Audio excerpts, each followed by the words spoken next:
Assalamualaikum dan selamat sejahtera. Hari ini aku nak berkongsi berkenaan satu peralatan camping ataupun outdoor. Dia multi-purpose jugalah benda ni kita panggil dia, aku tak tahu nama spesifik dia, tapi aku panggil dia macam triangle rack lah, ataupun tripod rack ke apa kan. Dia besi, dia duduk dalam bag macam ni. Kita keluarkan. Dia besi dia kegunaan dia dia multi-purpose juga benda ni, boleh guna macam-macam. Itu utamanya kalau kita pergi piknik ke, pergi camping ke, atau mana-mana lah yang kita rasa benda ni berguna. Bawah dia ni tajam, sebab kalau kita letak dekat permukaan tempat yang tak rata ke, at least dia macam solid lah, dia tegur jugalah. Lepas tu dia boleh adjust dia boleh naikkan ketinggian dia. Contoh aku buka nampak lubang-lubang ni tempat dia punya lock. Dia ada pin lah untuk lock dia punya panjang dia tu. Nampak ni, line ni kita jadi tujukan. So dia tak ada lah terkeluar tu kan. Tapi kalau terkeluar pun tak apa, boleh je pasang. Bawah pun sama. Jadi ada beberapa level untuk kita adjust. So ni paling panjang. So kita buka je ke semua ketiga-tiga.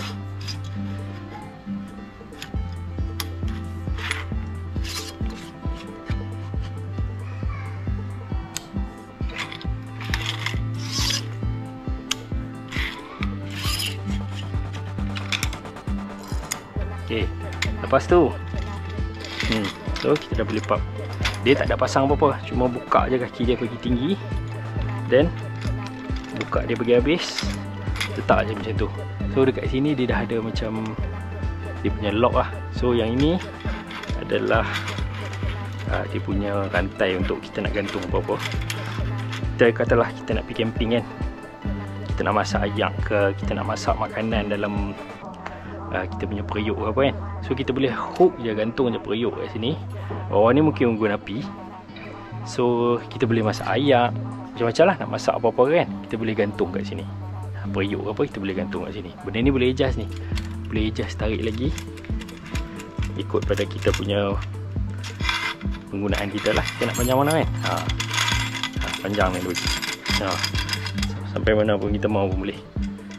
So ni pin ni dia bagi untuk kita boleh lock dia lah, contoh kan.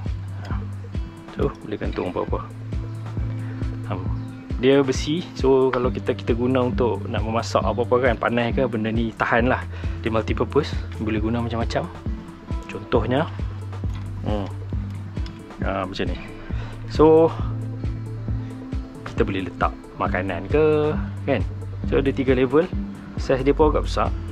Bawah ni macam-macam agak boleh letak.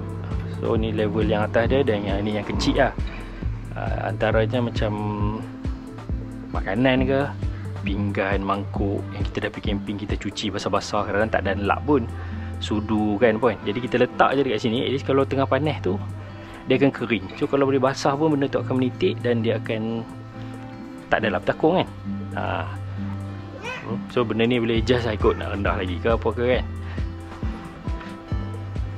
Boleh gantung lampu. Nampak lain daripada lain sikit kan. Dia terpulang lah, benda ni multi purpose.